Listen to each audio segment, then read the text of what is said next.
자, 오늘은 성탄주일 아침을 맞이해서 온 세상에 미칠 큰 기쁨의 소식, 그런 주제로 말씀을 전하겠습니다.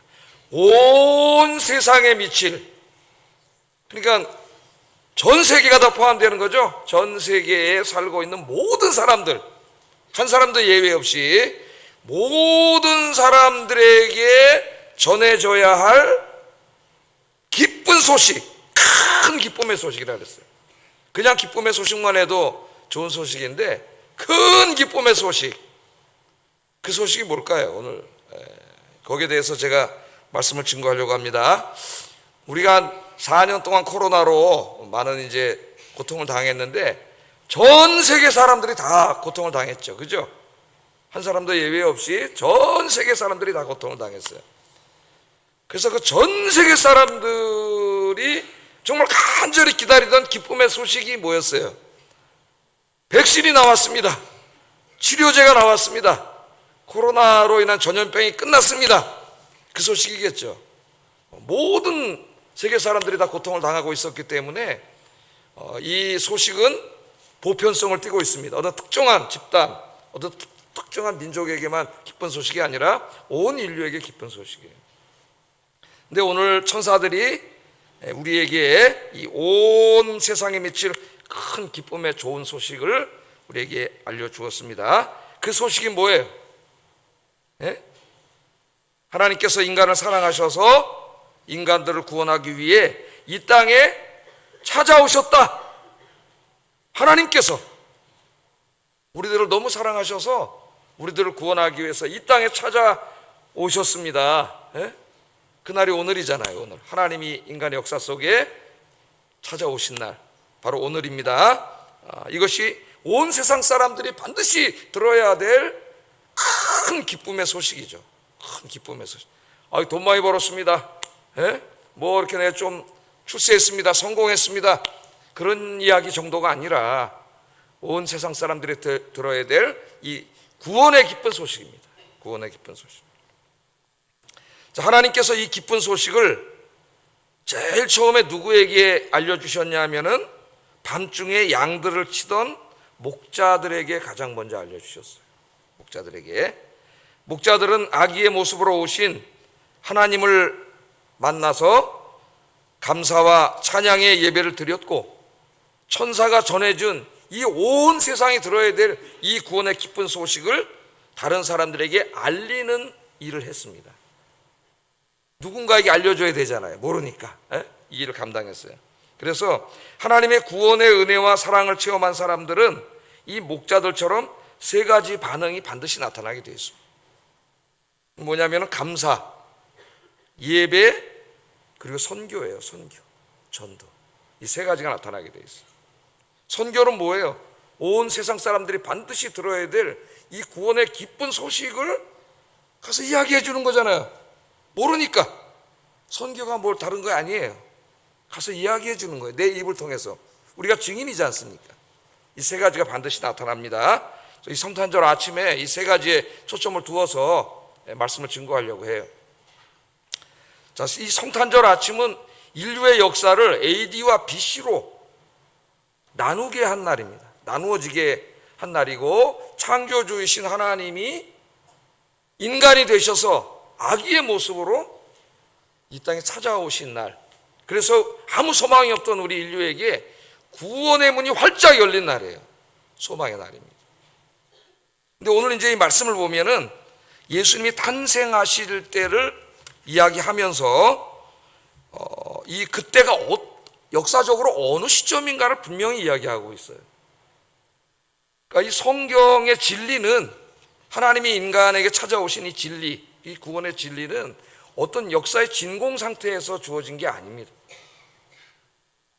역사적인 토양을 가지고 있어요. 모든 사람들이 어떤 왕의 통치하에서 살고 있던 그 시대의 그 역사 속에서 이루어진 일이에요. 오늘 이 말씀을 보면은 그때의 가이사 아구스토가 영을 내려, 그렇게 말하고 있습니다. 그때의 가이사 아구스토, 이렇게 읽었나요?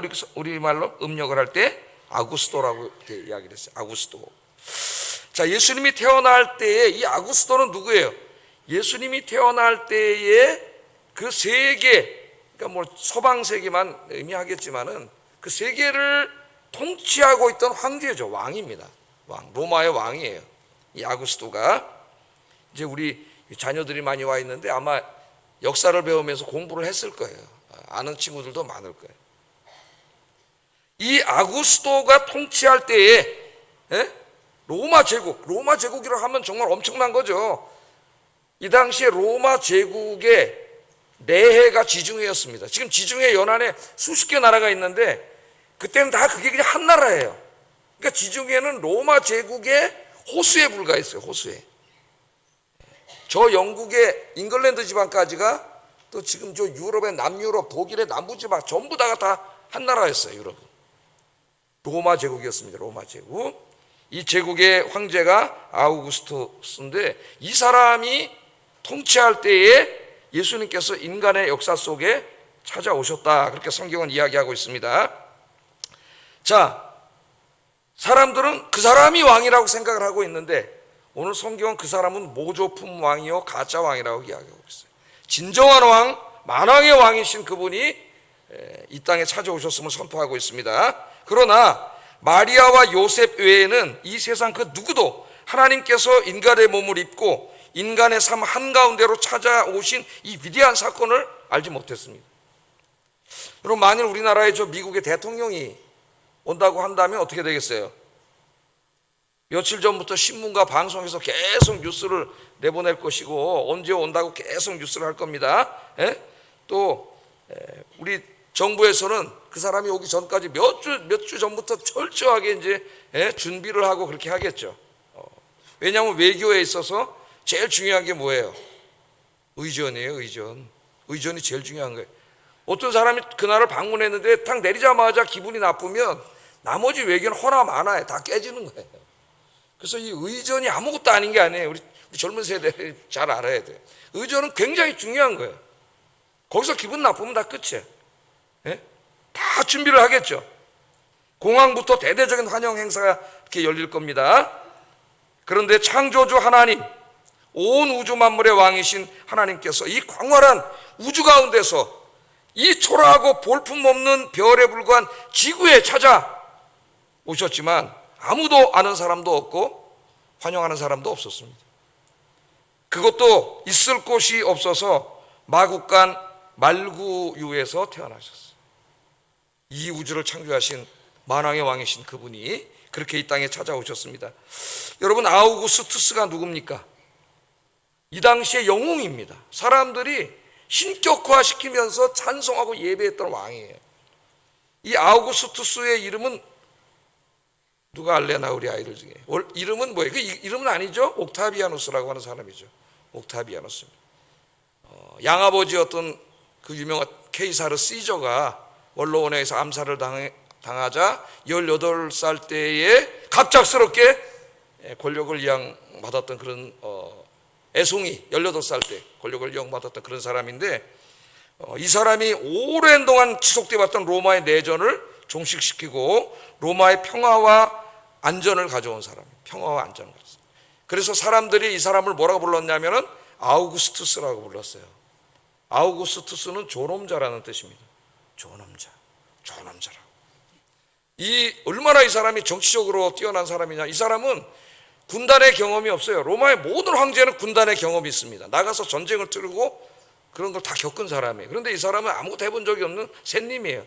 그런데 이 사람이 어떻게 황제가 됐느냐? 정치술이 뛰어난 사람이에요. 정치술이. 그래서 황제가 된 다음에 자기 아버지, 양아버지지만은 시저를 죽였던 원로원 사람들에게 그 권력 다툼이 심하지 않습니까? 모든 것을 양보합니다. 당신들 마음대로 다 하시오. 그러니까 원로원 사람들이 얼마나 좋겠어요. 독재자가 들어올까 봐 늘 전전긍긍하던 사람들인데 다 준다 그러니까 얼마나 좋아했겠어요. 그 대신 하나 부탁을 했어요. 옥타비아누스, 앞으로 나를 사람들 앞에서 당신들이 나를 부를 때 아우구스투스라고 불러주세요. 아우구스투스라고. 그러니까 이 원로원 사람들이 들어보니까 이거 뭐 아무것도 아니잖아요. 그까짓 거 아우구스투스라고 불러주고 나머지 정치 이 실권을 다 자기들한테 준다 그러니까 너무나 좋아. 그렇게 합시다. 그리고 그 다음 날부터 이제 옥타비아누스가 사람들 앞에 딱 나타나면 그 기세 등등하던 이 원로원 의원들이 아우구스투스요 이렇게 부르면 사람들이 깜짝 놀라는 거예요. 얼마 전에 죽였잖아요, 시저를. 이 사람들이. 네? 아우구스투스요 그러니까 사람들이 깜짝 놀라요. 아우구스투스는 신에게나 칭하는 친구예요. 조름하신 분. 네? 제가 이렇게 얘기했죠. 사람은 언어에 갇힌 자라고. 자꾸 그렇게 부르다 보면은 사람들의 머릿속에 진짜 그 사람이 아우구스투스가 됩니다. 네? 아우구스투스가 됐어요. 그래서 사람들이 진짜 그 사람을 존엄자로 여기게 되고, 그렇게 되니까 사람들로부터 존경을 받게 되는 거죠. 여러분, 사람들로부터 존경을 받으면 뭐가 생겨요? 힘이 생기는 거예요. 권력이 생기는 거예요. 요새 왜 여론조사 계속 합니까? 네? 사람들로부터 지지를 받으면 권력이 생겨요. 그래서 이제 결국 뭐 여러분 역사를 잘 아시겠지만은 안토니우스와 클레오파트라의 연합군과 악티움의 전에서 이제 전쟁에서 승리하고 전 로마의 첫 번째 황제가 됩니다. 그 전까지 로마는 공화정이었어요. 예? 그런데 이제는 완전히 1인 체제가 됩니다. 황제가 됩니다, 이 사람이. 사람들이 그를 아우구스투스라고 부르고, 이 오랜 동안 내전으로 로마 시민들이 전쟁에 아주 신물이 났는데 로마의 평화를 가져온 위대한 왕으로, 신으로 그렇게 찬송하고 높였어요, 이 옥타비아누스를.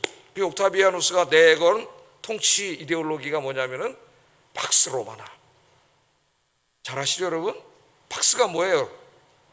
평화예요, 평화. 로마가 가는 곳에 평화가 있다. 이 말씀 오늘 성경에 보면은 하늘에는 영광이요 땅에는 평화로다. 누가 평화를 준다 그래요? 우리 예수님께서 평화를 주시는 건데, 지가 평화를 준다 그래요. 힘에 의한 평화. 자기에게 충성을 다하는 자는 평화를 줘요. 그러나 자기에게 충성을 다하지 않는 자는 힘을 가지고 무자비하게 박해하는 거죠. 그게 로마입니다, 로마. 이 로마인 이야기는 그런 로마를 너무 지나치게 칭송한 책이에요. 자, 이때에 모든 로마의 신민들이 이 옥타비아누스를 아우구스투스로 신격화시키고 팍스 로마나, 로마의 평화와 안정을 가져다 준 자로 높이고 있는 이때에, 이 가짜 왕이 그것을 누리고 있을 때에 진짜 왕이신, 이 땅에 진정한 평화를 주실, 샬롬을 주실 하나님께서 이 땅에 찾아오셨다는 겁니다. 오늘 누가복음은 그렇게 예수님의 탄생의 역사적인 자리매김을 하고 있어요. 우리 예수님이 찾아오셨습니다. 자, 그것도 마구간에 아기의, 갓난아기의 아주 어린 모습으로 아무도 모르게 하나님이신 그분이 인간의 역사 속으로 들어오신 거예요. 자, 진정한 왕이 찾아온 거죠. 가짜 왕이 다스리고 있는 이때에. 그러나 로마 황제 아우구스투스는 방대한 로마 제국의 저 동쪽 변경, 이름도 없는 시골에서 태어난 예수님에 대해서 알지도 못했고 한 번도 들어본 적도 없었을 겁니다. 더군다나 로마 제국의 동쪽 변경 시골 구석에서 태어난 아기가 앞으로 이 로마 제국을 점령할 것이라고는 상상도 하지 못했을 거예요. 그러나 한 세기가 지나기도 전에, 예수님이 탄생하고 한 세기가 지나기도 전에 로마 제국은 예수님을 진정한 왕으로 추종하는 사람들과 로마 제국의 신민이 아니라 하나님 나라의 백성으로 자처하는 사람들로 점점 가득 차게 됩니다. 이 복음의 놀라운 힘이죠. 그때부터 기독교인들은 로마의 반역자로 핍박을 받기 시작했습니다. 로마의 황제들은 자신을 주로 섬기지 않고 예수님을 주로 섬기는 사람들, 그리스도인들을 무자비하게 박해하기 시작했어요. 기독교를 아예 말살시키려고 그렇게 생각을 했습니다. 그러나 여러분, 우린 역사를 잘 알고 있죠. 300년도 채 되지 못해서 로마의 황제 자신이 예수님 앞에 무릎을 꿇고 예수님을 주님으로 고백하는 놀라운 역사가 일어납니다. 그 모든 일의 시작점이 예수님이고 그 사명을 맡아서 감당했던 사도 바울이란 한 사람의 힘으로 이 역사가 이루어지는 거죠. 예? 기독교를 300년 동안 박해하던 로마 제국이 콘스탄티누스 황제 때에 그 자신이 기독교인이 되고, 그 다음에 데오도시우스 황제 때에 로마의 공식 국교로 기독교를 인정하게 됩니다. 할렐루야. 모든 사람에 의해서 신격화되었던 황제가 다스리는 그때에 그 로마 제국의 저 어디 변방 동쪽에 알지도 못하는 시골에서 태어난 그 한 아기, 그 한 아기가 로마 제국을 점령하게 되고 오늘 2000년 기독교 유럽의 기독교 문명을 이루게 됩니다. 여러분, 그렇게 2000년이 지났습니다. 언젠가는 온 세상의 왕들이, 온 세상 사람들이 예수님 앞에 무릎 꿇고 예수님을 주님으로, 진정한 왕으로 고백할 그날이 반드시 임할 것이라고 성경은 우리에게 그렇게 예언의 말씀을 하고 있어요. 주님이 다시 재림하시는 날, 그 권력을 남용하고 권력을 부리고 살고 있던 이 모든 사람들이 주님 앞에 무릎 꿇게 될 그날이 있습니다. 그리고 이 인간의 나라가 하나님의 나라로 그렇게 될 날이 반드시 있습니다. 오늘 성탄절 이 아침이 바로 그 나라의 시작점이에요. 시작점. 이 땅에 소망 두지 마시고 진정한 왕이신 주님께 소망 두고 살아가시는 여러분 되기를 주의 이름으로 축복합니다. 자, 오늘 역사를 쭉 훑어왔는데요, 다시 한번 본문으로 한번 가보겠습니다.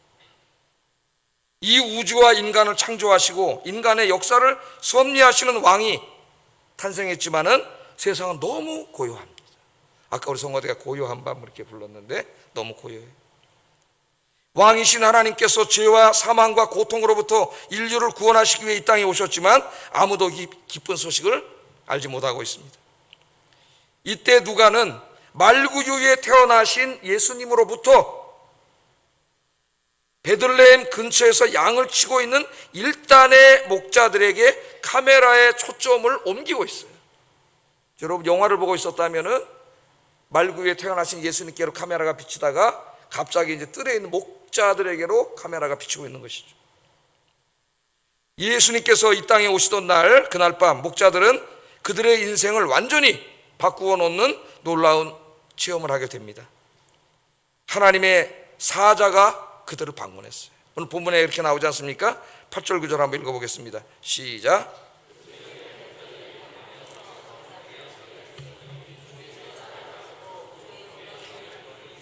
크게 무서워하는지라. 하나님께서 인간의 몸을 입고 탄생하시던 날 육신의 부모인 마리아와 요셉 외에는 이 위대한 사건을 아무도 알지 못하던 그날, 그 밤중에 천사들이 이 기쁜 소식을 알리려고 찾아온 첫 번째 사람들이 놀라웠게도 유대 사회의 가장 하층민들이었던 목자들이었다는 거예요. 목자들. 당시에는 유대 사회의 종교적 아버지임을 자처하는 대제사장이 있었습니다. 수많은 제사장들도 있었습니다. 율법과 선지서를 연구하는 유명한 성경학자들도 많았습니다.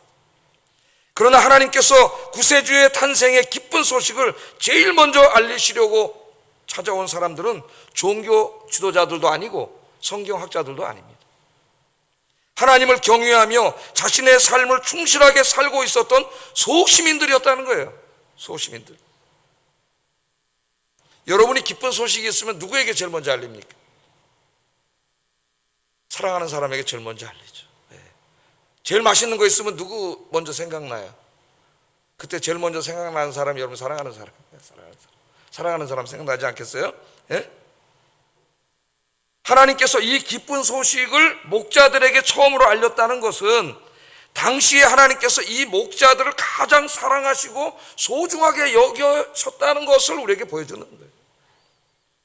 이 땅에 하나님이 찾아오시고 너희들을 구원할 거라고 하는 구세주가 태어났다고 하는 이 기쁜 소식을 하나님이 제일 먼저 알리고 싶었던 그 사람 누굴까요? 하나님이 제일 사랑하는 사람이에요. 하나님을 그 당시에 가장 경외하고 진심으로 하나님을 섬기는 그 사람들. 놀랍게도 그 사람들이 제사장이 아닙니다. 율법학자들도 아닙니다. 성경학자들이 아니에요. 그냥 유대 사회의 하층민들로서 평범한 목자의 삶을 살아가면서 하나님을 진실하게 섬기며 기도하고 있었던 그 사람들이었다는 거. 오늘 성경 우리에게 굉장히 울림을 줍니다. 저 같은 목회자들 깜짝 놀라게 하는 말씀이죠. 오늘 하나님께서 진정한 신앙인으로 그렇게 사랑하고 인정해주는 사람이 누군가, 목사, 장로, 권사 아닐 수 있다는 거예요. 아닐 수 있다. 진정으로 하나님을 경외하고 섬기는 그 사람이라는 것. 여러분들이 그 사람이 되길 주의 이름으로 축복합니다. 목사가 중요한 게 아니고 그 사람이 되는 게 중요한 거죠. 그 목자.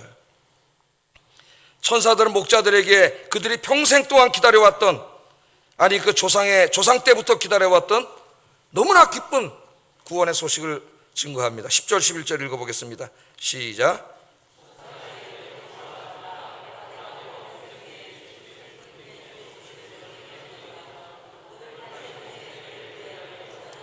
곧 그리스도 주시니라. 아멘. 너희를 위하여 구주가 나셨으니 곧 그리스도 주시니라. 그렇게 말하고 있습니다.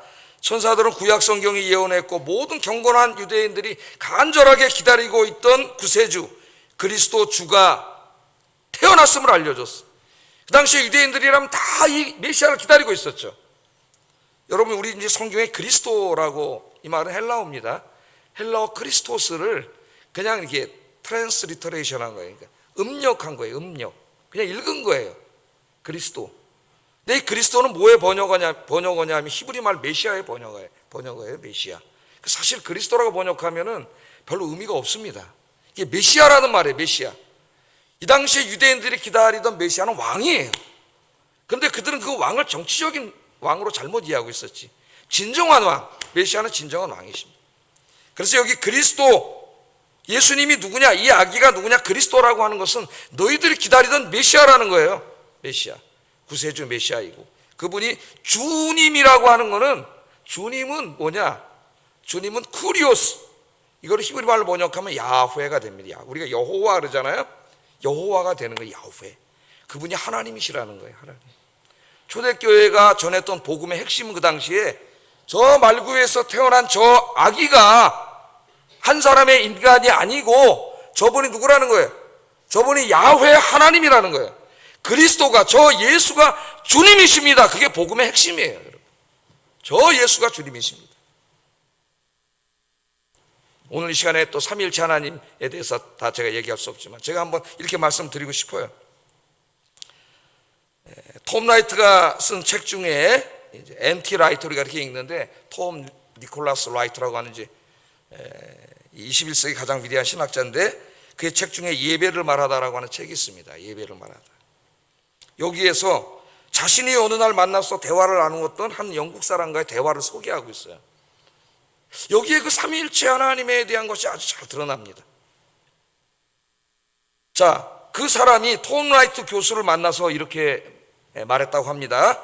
당신도 알다시피 저는 이전에 하나님을 믿던 사람입니다. 하지만 자라면서 하늘에 앉아있는 나이든 할아버지를 생각한다는 게 점점 힘들어졌습니다.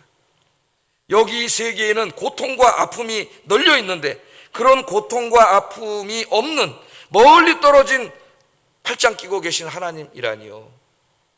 그래서 저는 하나님을 안 믿는다는 거예요. 여러분, 우리나라 사람들이 이게 무슨 말이죠? 어리둥절하지만은 대부분의 서구인들이 가지고 있는 신론이에요. 하나님에 대한 이해. 이것을 뭐라 그래요? 제가 여러 번 설계했는데 이신론자들은 이신론. 예? 창조주 하나님은 믿습니다. 그래, 하나님이 다 창조하셨다는 건 믿어요. 그러나 하나님께서 창조하실 때에 이 창조 세계 자연 법칙을 다 만들어 놨기 때문에 그 자연 법칙에 의해서 잘 움직이도록 해놓으셨다는 거죠. 그래서 하나님은 절대로 인간의 역사에 개입하지 않는다는 거예요. 그냥 하늘에서 팔짱 끼고 가만히 보고 계신다는 거예요. 그래서 여러분, 저 서양의 그림 보면 하나님을 그릴 때 수염이 하얀 솜을 가진 할아버지가 이렇게 그냥 쫀하게, 우리들은 이렇게 고통을 당하고 있는데, 이렇게 어려움 속에 살고 있는데 그 고통에 아무런 관심도 갖지 않으시고 그냥 팔짱을 끼면서 이렇게 인자한 얼굴로 쳐다보는 하나님의 모습이 서구인들의 하나님이에요. 그런 하나님 난 믿지 않습니다. 그렇게 이 위대한 신학자에게 이야기를 하더라는 겁니다. 그때 이 니콜라스 톰 라이트 교수가 이렇게 대답을 합니다. 여러분 잘 들어보세요. 제가 그냥 읽어드릴게요. 제가 설명하면 다 이 은혜가 죽어요. 그래서 읽어드릴게요. 저 역시 그런 하나님은 믿지 않습니다. 제가 믿는 하나님은 여기 이 세상에 존재하는 고통과 아픔의 한가운데서 제가 만난 하나님입니다. 이 세상의 고통과 죄와 아픔을 함께 짊어지고 십자가에 못 박힌 예수님이 없었다면 저는 하나님을 알지 못했을 것입니다. 하나님은 저 멀리 떨어져서 팔짱을 끼고 이 세상에서 벌어지고 있는 온갖 죄악들, 슬프고 끔찍한 일들을 지켜만 보고 있는 분이 아닙니다. 하나님은 그 모든 슬픔과 고통으로부터 인간을 구원하기 위해 인간의 몸을 입고 이 땅에 오신 하나님이시고, 십자가에서 고난받으시고 죽으심으로 인간의 모든 문제를 해결하신 사랑의 하나님입니다. 지금은 성령님을 보내셔서 지금 여기서 죄와 죽음의 통치하에 신음하며 온갖 고통과 질병과 슬픔 가운데 있는 우리들 한가운데 이 시간에도 찾아오셔서 함께 신음하시고 고통당하시고 우리를 위해 기도하고 계시는 그런 하나님입니다. 할렐루야. 이 톰 라이트의 대답 속에는 이 대답 속에서 우리는 삼위일체, 위대한 삼위일체 하나님을 만나게 됩니다. 우리가 믿는 하나님은 이 광활한 우주와 인간과 모든 동물들, 식물들을 만드신 창조주 하나님입니다. 우리에게 생명을 주시고 아름다운 삶의 환경들과 신선한 공기를 주신 하나님입니다. 죄인을 사랑하셔서 인간의 몸을 입고 이 땅에 오셔서 인간의 죄와 죽음과 이로 인한 모든 고통을 친히 자신의 몸에 짊어지심으로 우리를 구원하신 하나님입니다. 지금도 성령으로 우리와 함께 하시며 우리들을 고아와 같이 내버려 두지 않으시고 모든 고통의 현장에 함께 하시며 힘 주시고 지혜 주시고 세상 끝날까지 우리와 함께 하시는 그런 하나님인 줄로 믿습니다. 삼위일체 교리는 딱딱한 기독교 교리이거나 시대에 뒤떨어져서 폐기해야 하는 고리타분한 교리가 아닙니다. 우리가 믿는 하나님은 유일한 야훼 하나님이면서 동시에 성부, 성자, 성령의 세 위격으로 존재하시고 세 위격으로 우리를 만나주시고 위로하시는 사랑의 하나님입니다. 삼위일체 하나님께서는 생명을 주시고 구원을 주시고 영원히 우리와 함께 하시는 하나님, 우리를 너무나 사랑하시는 하나님, 그래서 2000년 전에 이 땅에 아기의 모습으로 찾아오신 하나님, 그분이 바로 우리가 믿는 하나님인 줄로 믿습니다. 이 아름답고 은혜스러운 교리를 신학교에서 너무 딱딱하고 생명이 죽은 교리로 가르침으로 말미암아 그냥 말하기도 어려운 교리가 돼버린 거예요. 그 삼위일체 하나님 중에서 성자 하나님이 2000년 전에 이 땅에 찾아오셨고 그분이 부활하고 승천하신 후에 성령 하나님이 지금 찾아오셔서 여러분 안에 한 사람 한 사람 마음 안에 다 찾아오시고 여러분이 어디에 가서 무엇을 하든지 항상 여러분을 내버려 두지 않으시고 고아로 내버려 두지 않으시고 여러분과 함께 하시는 하나님인 줄로 믿습니다. 여러분이 울 때 눈물을 흘릴 때 그 눈물을 닦아주시고 여러분을 위해 기도해 주시는 하나님이 바로 우리 하나님이세요. 하나님은 저 위에서 팔짱을 끼시고 우리들의 고통에 아무 관심을 갖지 않으시고 내려다보시는 그런 하나님이 아니십니다. 그래서 십자가에서 우리의 죄를 짊어지시고 우리가 당할 고통을 대신 당하신 그런 하나님이십니다. 오늘 성탄의 아침에 그런 주님을 만나기를 주의 이름으로 축복합니다.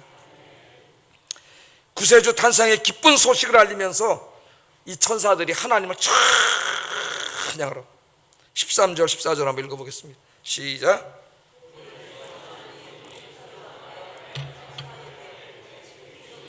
하나님께 영광이요 땅에서는 하나님이 기뻐하신 사람들 중에 평화로다 하니라. 아멘. 하늘에서는 천군 천사들이 찬양하고 있습니다. 이걸 한번 보세요 여러분. 하늘을 보면 아무것도 안 보이는데 그날 그 목자들 앞에 천군 천사들이 찾아와서 이 구세주의 탄생의 기쁜 소식을 알립니다. 하나님이신 그분이 피조물 수준으로 한없이 낮아지셔서 우리를 구원하시기 위해 찾아오신 그날 그들은 그 주님을 찬양하지 않을 수 없었어요. 하늘에서는 찬양이 울려 퍼집니다. 땅에서는 목자들이 하나님을 찬양, 몇 명 되지 않는 목자들이었지만 이 찬양이 점점 퍼져서 오늘날 전 세계 한 20억 명이 오늘 이 시간에 하나님을 찬양하고 있습니다. 할렐루야. 이 목자들이 아기 예수를, 천사들의 말을 듣고 이제 아기 예수를 찾아 나서요. 그래서 찾아갑니다. 찾아가서 제일 먼저 뭘 했습니까? 하나님께 영광과 찬송을 드렸습니다. 20절 한번 읽어보겠습니다. 시작.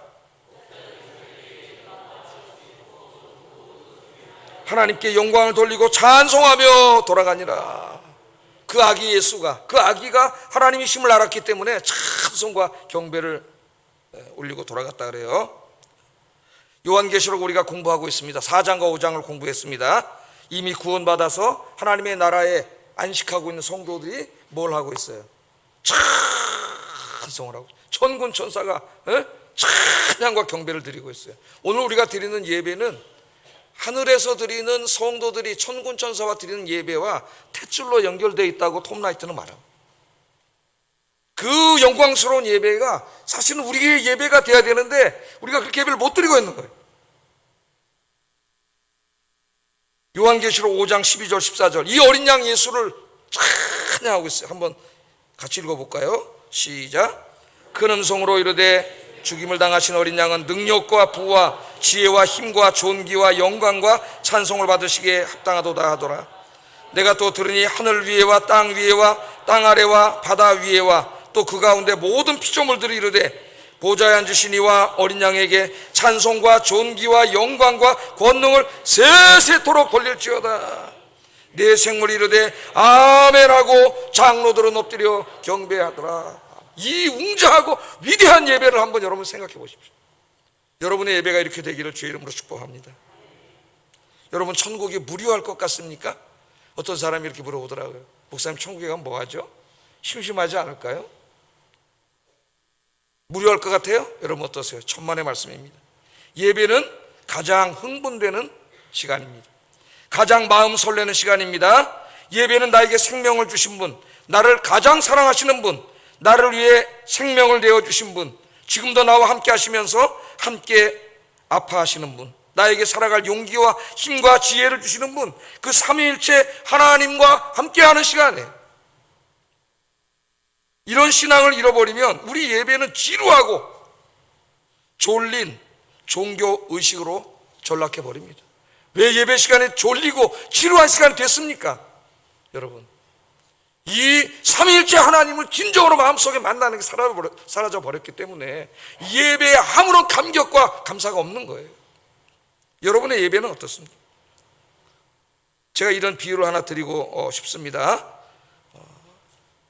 우리는 청소년들이 자기가 좋아하는 인기 스타를 만나려고 장사진을 치면서 티켓 구매를 하려고 경쟁을 하고 그 콘서트장에 가는 것을 보게 됩니다. 인기 가수 콘서트에 수만 명의 사람들이 몰려들어 공연이 끝나는 몇 시간 동안 내내 흥분과 기쁨을 소리를 지르면서 그 불빛을 들면서 환호한 모습, 자기가 좋아하는 가수의 이름을 부르면서 노래하는 모습을 보게 됩니다. 그 사람들이 지금 뭐 하고 있는 거죠? 자기가 좋아하는 가수를 예배하고 있는 거예요. 그게 예배예요, 여러분. 예배. 오래전에 조용필 리사이틀이 있었습니다. 야외에서 열렸는데 그날 비가 억수로 왔습니다. 누가 올 것인가? 놀랍게도 그날 비가 억수로 왔는데도 그 자리가 빈자리가 없이 사람들로 가득 찼어요. 그들은 모두가 형광봉을 흔들며 열광적인 모습으로 조용필의 이름을 연호하면서 조용필의 노래를 부르고 있었습니다. 그들은 조용필을 예배하고 있는 거예요. 쏟아지는 비도 그들의 예배를 방해하지 못했습니다. 그들의 자신을 위해 아무것도 해준 것도 없고 개인적으로 만난 적도 없는데 말입니다. 예배는 뭐죠? 나를 너무나 사랑하는 하나님, 나를 위해서 외아들까지 주신 하나님, 자신의 생명을 주시는 하나님께 나아가서 내가 드릴 수 있는 최상의 것들, 찬양과 존귀와 영광과 감사와 나의 몸과 마음과 영혼과 피아노와 조명과 십자가와 건물과 성가대와 우리가 가진 모든 것들을 다 드려 하나님을 높여드리는 거예요. 그게 예배 시간이에요. 여러분, 사랑하는 사람을 만나서 데이트하는 그 시간이 지루한 사람이 있나요? 이거 빨리 시간이 왜 이렇게 안 가지? 빨리 헤어져야 되는데, 그런 사람이 있나요? 제가 데이트해 보니까 밤 12시까지 만나도 헤어지기가 싫더라고. 그래서 결혼을 했잖아요. 그래서 사랑하는 사람하고 만났는데 아이고 시계 자꾸 보고 또 이렇게 조는 사람이 있어요? 옆에 딴 사람 쳐다보는 사람이 있어요? 사랑하지 않는 거예요. 왜 그렇게 됩니까? 우리 예배가 왜 그렇게 돼요? 하나님을 사랑하는 마음이 없어졌기 때문에 우리 마음속에. 오늘 성탄의 아침에 우리를 향하신 놀라운 주님의 사랑을 깨닫고 이 사랑이 회복되고, 그래서 하나님께 드리는 예배가 여러분 가슴 설레고 가장 즐겁고 기쁘고 1시간 1분처럼 빨리 지나가는 그런 시간이 되기를 주의 이름으로 축복합니다.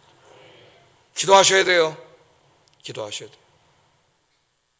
이 구세주를 만난 사람들이 이제 마지막으로 무슨 일을 하죠?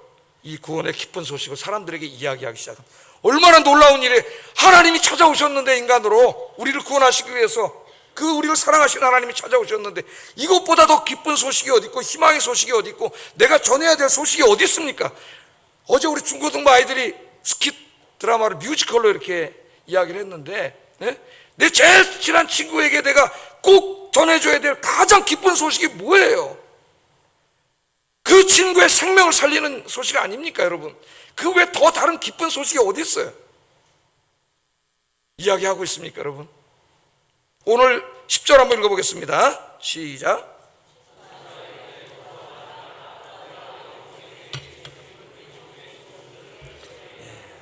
하나님께서는 이 기쁜 소식을 알리려고 천사들, 전도대원으로 뽑아서 목자들에게 보냈어요.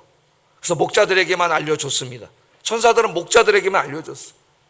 이 목자들이 이 기쁜 소식을 확인하기 위해서 말구유에 가서 예수님을 만나고 찬양과 경배를 드린 다음에 그 메시아를 만난 다음에 이 목자들이 가서 이제는 말하기 시작합니다.